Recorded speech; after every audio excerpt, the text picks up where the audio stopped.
Hello and welcome to Drop the Bow Tie. I'm Jim Ganther, and today we'll be talking about F&I best practices under a Biden administration.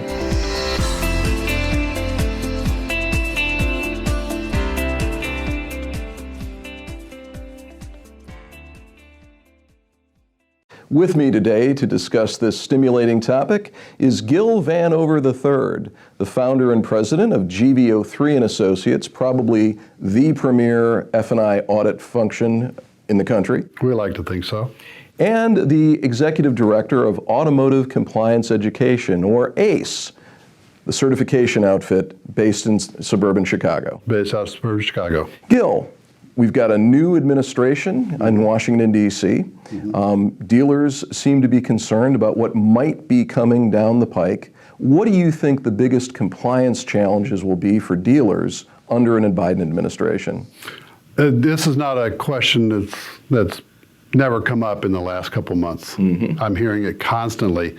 I've addressed a couple of groups with that very topic. And the risk, or what they perceive to be the risk, is a regulatory reboot.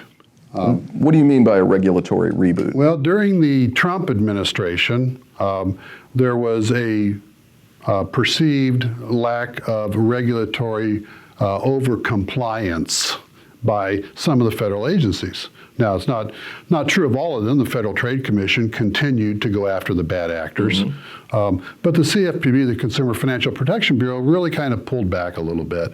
They rescinded the requirement for us to try to keep track of why we wrote certain deals at a certain markup over buy rate, and we had to document the differences. That got rescinded. That's an example.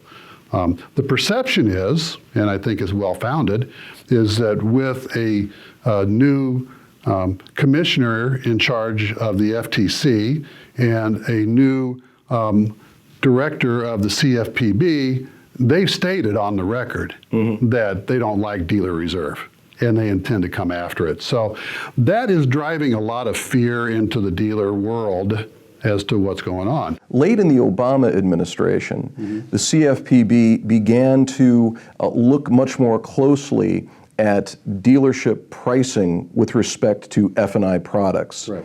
That initiative came to a grinding halt with the Trump administration. Yes, it did. With a new sheriff in town, do you think that specifically will be revisited? That certainly is the rumor. And now we don't even call them F&I products anymore. In anticipation of that, we call them voluntary protection products, or VPP. The idea being that these products have value to the consumers. There's always going to be something that goes wrong with the vehicle during the purchase cycle and the financing cycle. Consumers need protections against those types of incidents happening. So they have value. And I think the issue that the regulators, if I were a regulator, this is what I would look at. Are you making a fair profit, or are you gouging people? That's number one. Number two, are you pricing those products higher to consumers that are protected under the Equal Credit Opportunity Act, or protected classes? In other words, are you discriminating in your pricing? With those two topics in mind, I think that's where they might be going when looking at the products. What they'll do with it, but anybody's guess.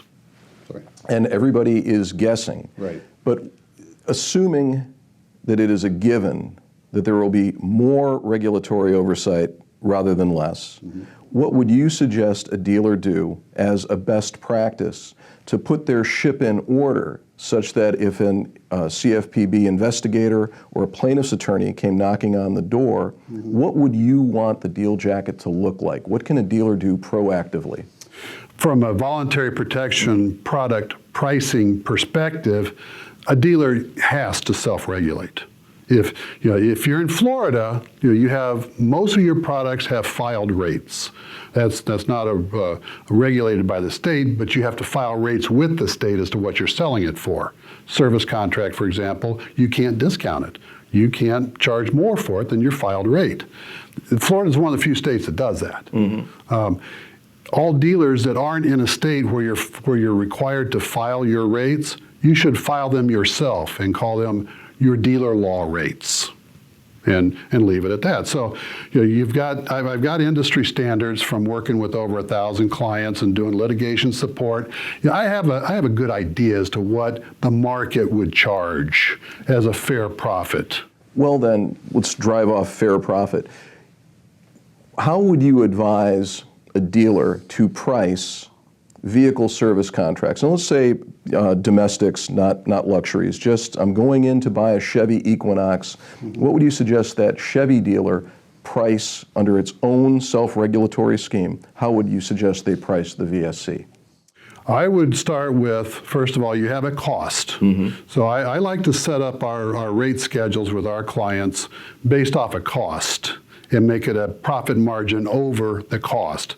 Because if you try to set your pricing by retail pricing, every time your price changes, you got to change your guide, your policy, and you don't want to have to get into that situation because you won't do it.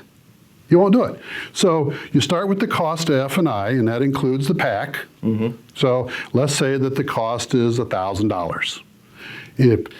For any dealership that we set up, we say over that $1,000, you can make a maximum of $1,500 to $2,000 profit on that deal, depending on how aggressive you want to get.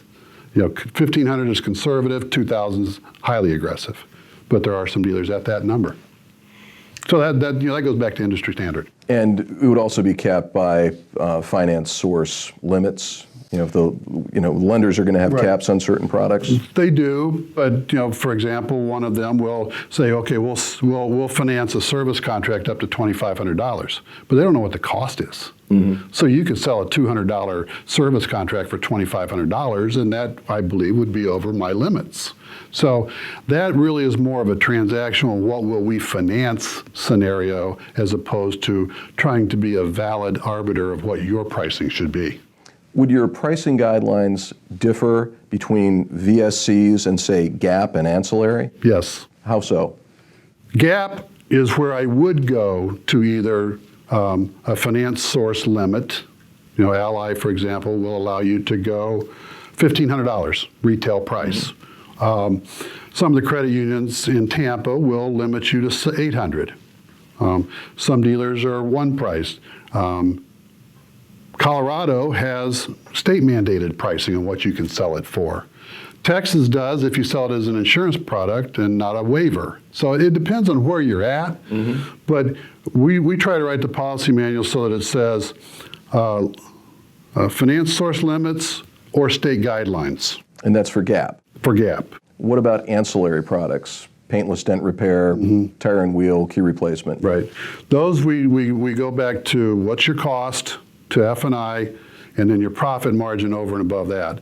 And we go with a range of $500 to $600 per product.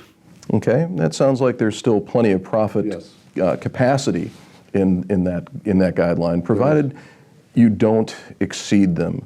Can you say anything about the importance of consistency to the internal self-regulatory guidelines? Well, if I were a regulator, and I'm not, thank God. That's why you're here. I don't work for the dark side ever, or the federales. But if I were a regulator, the first thing I would ask is, okay, let me see, what is your pricing guidelines? And if you say I don't have one, I know I got a big fish. If you do have one, now I want to vet it. I want to say, are you living up to these guidelines? Now, I'm not saying that you should have to one price. It would make it easier if you did. But if you don't want a one price, just make sure you don't exceed the maximum. Because anytime that you exceed the maximum, you're really rewriting your policy. And now, why did you exceed the maximum on this one? Is it because they were part of a protected class and you thought that you could?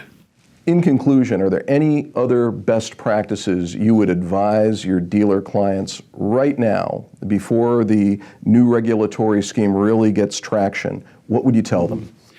I will say this, there are some bad actors in our business, and the FTC took a couple of them out last year, in the last couple of years. The dealers that we work with are good people. They want to, make a living. They want to make a fair profit. They want to take care of their community. They want to take care of their consumers. They want to take care of their employees. They're good people. If you've been paying attention at all up until this point, even before the Trump administration came in, you've got the bits and pieces of a compliance management system in place. And if the CFPB or the FTC came walking into your store with a complaint and you could show that you have a documented compliance management system, a robust one that is still operating today, then that's your best start of a defense. Okay. I mean, I thank you very much for your insights. And all I can say is, for those of us who are in the compliance industry, the next couple of years are going to prove to be pretty busy for us all. It will be. Thank you, Gil Van Over. For Drop the Bow Tie, I'm Jim Ganther. Thanks for watching.